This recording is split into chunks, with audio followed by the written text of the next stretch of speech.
Alicia McFarland with your news briefing. A 15% pay rise for aged care workers has been described as a seismic shift for the sector. Around 250,000 people will receive the boost from July 1 as part of an $11 billion package to be included in next week's federal budget.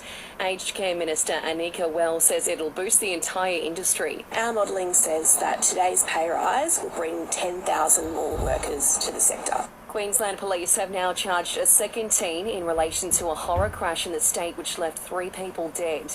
A 13-year-old stands accused of stealing the car involved in last month's smash on the state's Fraser coast, but police say he was not in the car during the accident. A second teen is before the courts over the deaths. ANZ, Westpac and NAB have now jumped on the RBA cash rate change. All have passed on the full 0.25%. We're now waiting to hear from CommBank. The Prime Minister believes his government, New South Wales and Victoria, will share duties when it comes to a state funeral for Barry Humphries. But Victorian Premier Daniel Andrews says he hasn't spoken to the PM since the comments were made over in the UK, but a shared event might be about sharing the cost. Perhaps it was kind of a forward play so that the cost of this can be divvied up between 3 governments instead of one or two. It's business as usual for Jenny Craig in Australia, despite its US operation reportedly planning to file for bankruptcy and lay off staff. In a statement, the weight loss company... After this, there is no turning back. You sip the red can, the story ends. You sip the black can, you enter dreamland. And I show you just how good the truth can taste.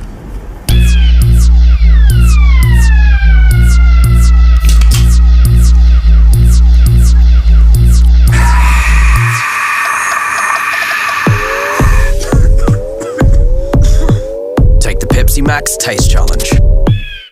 To sport a much-needed boost for Richmond, welcoming back defender Jake Graham for Saturday's West Coast clash. He's been out with a hamstring injury, but coach Damien Hardwick says he's ready to go. Yeah, he's one of those players that's played 3 games, I think, for the year, so we're welcoming him back. And is he going to be at his very best? He might be a little bit short, but we know he's certainly a very capable player, a really exciting player for us. And the troubled Taron Thomas is expected to play for North Melbourne's VFL team this weekend.